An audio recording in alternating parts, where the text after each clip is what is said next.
Hello, I'm Christian Fraser, and this is The Context. We'll be discussing with the Israelis what they're going to do, but all 7 of us agree that they have a right to respond.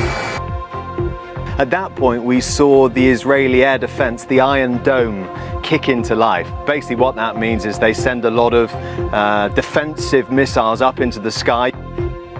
The raging fires in the Middle East are fast becoming an inferno.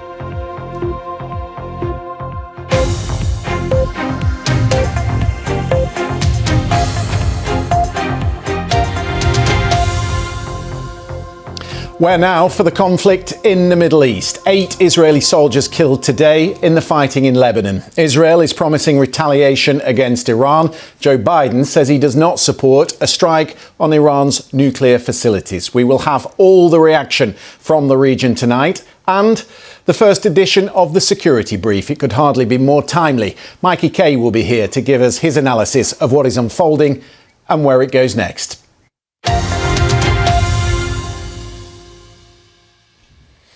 A very good evening. Welcome to the programme. The Israeli military has expanded its operations in southern Lebanon, committing more troops to the invasion, and says it has been involved for the first time in close fighting with Hezbollah. 8 Israeli soldiers were killed, 6 in an ambush, 2 by mortar fire.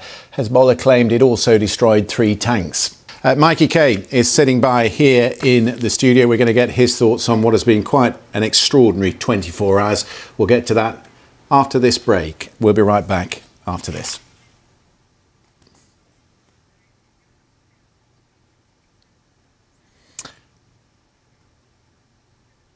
OK, I'm told that we're not actually going to go to the break. So let's start with our new feature, which we call the Security Brief. Here it is.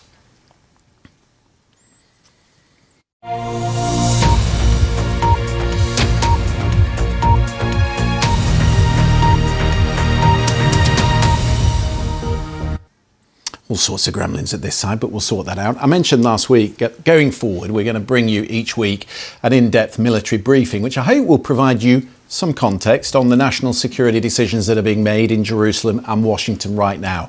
And the man who's going to help us do that is Mikey Kay. He's a former senior officer in the British military. He flew assault helicopters for 20 years. He's going to run these briefings as he would do it for the military. So we're going to start, Mikey, with the Iranians. The course of action, what you would know in the business as COA, that the Iranians went for last night. The distances involved, the capability they have. What did you see? It's truly fascinating, and it gives an impression that although Hezbollah has been subdued, it's certainly not out, and lots of threats to the Israeli military. I love the slide and the military effect of how we've done that. Mikey, we'll do it again soon. That is the Security Brief. We'll do it every week. Mikey Kay, thank you very much. Pleasure. We'll be right back after this.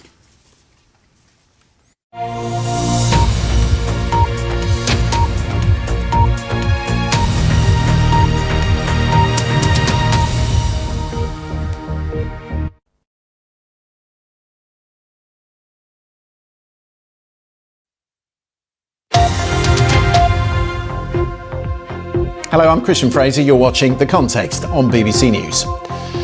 Israel warns Iran will pay for its missile attacks. Iran promises any retaliation will meet an even stronger response.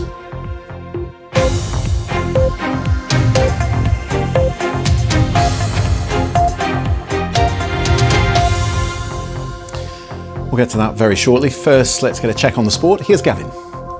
Yes, thanks very much indeed, Christian. We'll start with the football, and we're underway in Wednesday's Champions League games with Real Madrid, Liverpool and Bayern Munich all in action. And that would have been a sight. That is all the sport from us for now. We'll keep you updated a bit later on. We'll see you then. What a legend he is on the bike. Thank you very much, Gavin. Now, we talked in the last half hour about the target options that Israel is currently considering. Top of the list, the atomic weapons capability that Iran has continued to develop since the Trump administration pulled out of the nuclear deal in 2015. Iran is the only non-nuclear weapons country, well, actually 2016 as it was, but Iran is the only non-nuclear weapons country to produce 60% enriched uranium and is considered to have enough near-weapons-grade nuclear fuel for around 3 bombs. Estimates vary of how long it would take Iran to build that nuclear weapon, but last year General Mark Milley, the then chairman of the Joint Chiefs of Staff, told Congress that in his view it would only take them a matter of months. Super interesting. Ali, really good to get your analysis this evening on what they might be thinking in Tehran. We'll talk to you again soon on the programme. Thanks very much. Around the world and across the UK, you're watching BBC News.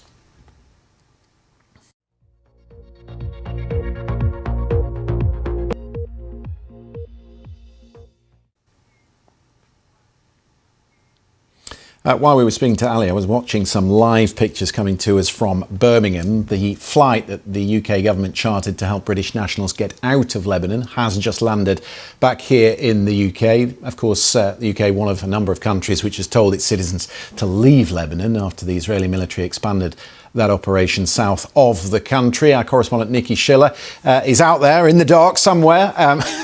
Did you manage to see it land? And how many do we think are on board that plane, Nikki? Lucy, great to get your thoughts. Thank you very much for coming on tonight. Just before we go to the break, I want to give you one line of breaking news that we're getting. One of two of the doctors charged in connection with Matthew Perry's death. The actor has pleaded guilty after reaching a deal with prosecutors. Mark Chavez, a doctor from San Diego, formally admitted conspiring to distribute the drug ketamine. The 54-year-old is the third person to accept charges following the death of the Friends star, who died, of course, last October from the effects of ketamine. He was aged 54. We'll be right back after this.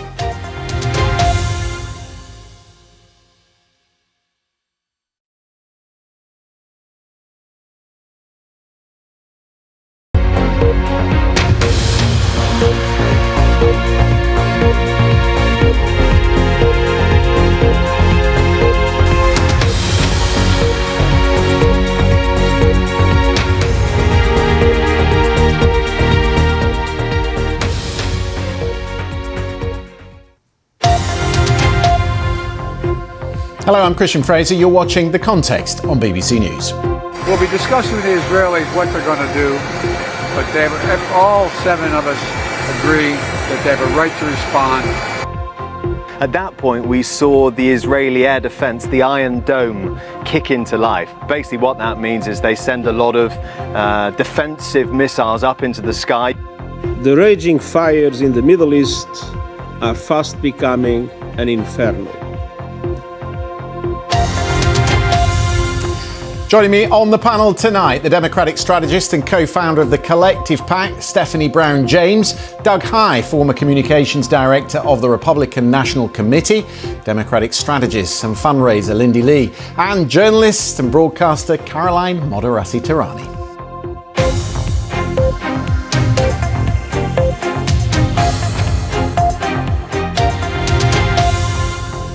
What a panel we've got for you tonight. It's so much to get through. We'll get to that very shortly, but first let me bring you the latest BBC News. Israel says 8 of its soldiers have been killed in fighting in southern Lebanon, where it's carrying out ground operations against Hezbollah. Israel's Prime Minister Benjamin Netanyahu says Israel will continue its war against Iran's axis of evil.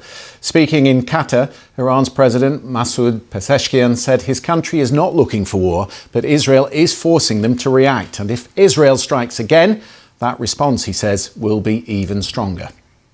US President Joe Biden has ordered the deployment of up to 1,000 troops to flood-ravaged North Carolina to boost emergency response efforts, including the fight to save lives after Hurricane Helene devastated parts of the southeastern states. At least 175 people have died so far.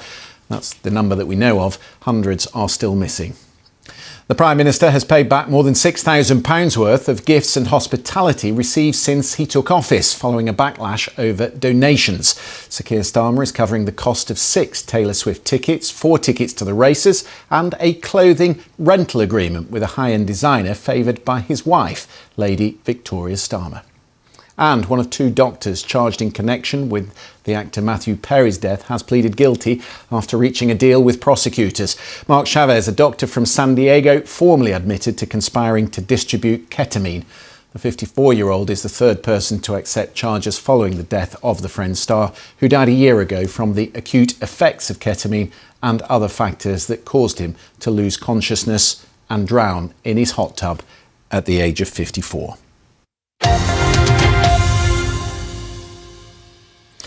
If you are just joining us, welcome to the programme. We have a very good panel tonight to drill into the two biggest stories of the moment that in many ways overlap. The long-feared wider war in the Middle East and, with less than 5 weeks to the vote, the battle for the White House. Joe Biden and Kamala Harris are in two of the key battleground states this hour, assessing for themselves the fallout from Hurricane Helene.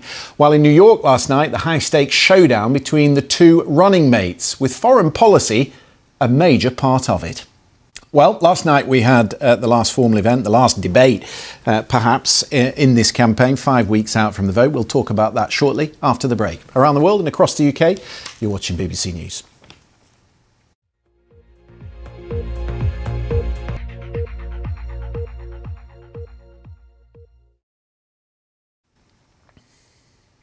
Welcome back. There was a moment last night, a brief interlude where American politics was barely recognisable. Two candidates from opposite sides of the aisle engaging in respectful, substantive debate about policy.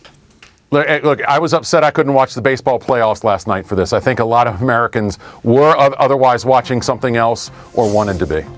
Listen, we'll talk about the other things that are very much in play in these battleground states. That is what has been left by Hurricane Helene. And also, we'll talk about the longshoremen. Have you seen this story? All the dock workers on the East Coast out on strike. What does that mean for the rest of us? We'll be right back.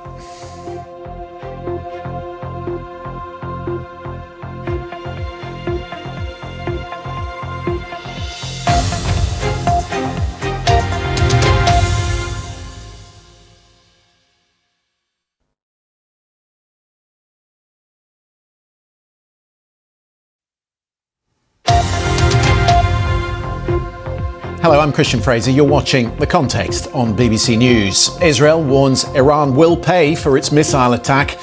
Iran promises any retaliation will meet an even stronger response.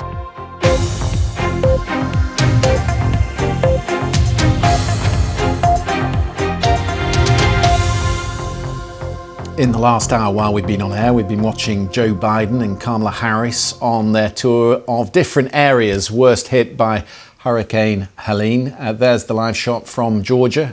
Kamala Harris speaking to some of the rescue teams, some of the federal teams that are helping out down there. More than 175 people known to have died so far. The hundreds remain missing.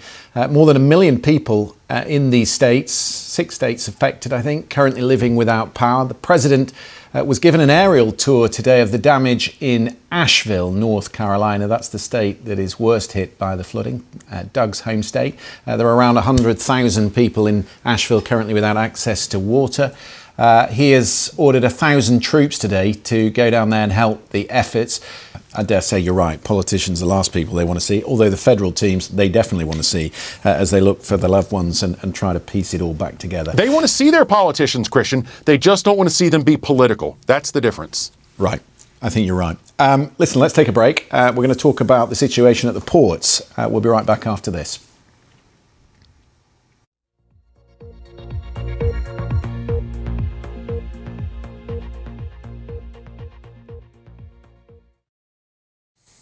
Welcome back. You're watching The Context on BBC News. Tens of thousands of dock workers went on strike yesterday in the United States, shutting down major ports along the east and Gulf coasts, which will severely limit deliveries of goods, and not just within the United States. They estimate the strike could cost the US economy up to $4.5 billion on the upper end.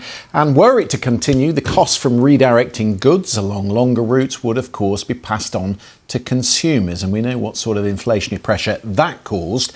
Well, I hope we're going to see each other again very soon before the election. It's always good to have your company. Lindy, Stephanie, Caroline, Doug, thank you very much indeed for your company this evening. We will, of course, do it all again tomorrow. Lots going on. Just to remind you that there is plenty of live coverage on the BBC website. If you want to cover events in the Middle East, please do have a look at that. World News America for our world viewers will be here very shortly. Thanks very much for watching. Good night.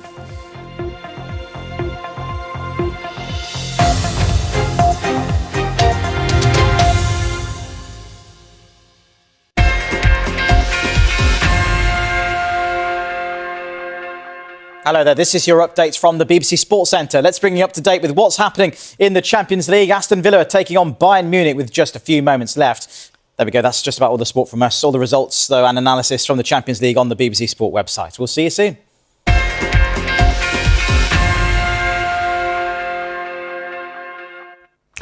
Hello. Well, northern parts of the UK have had plenty of sunshine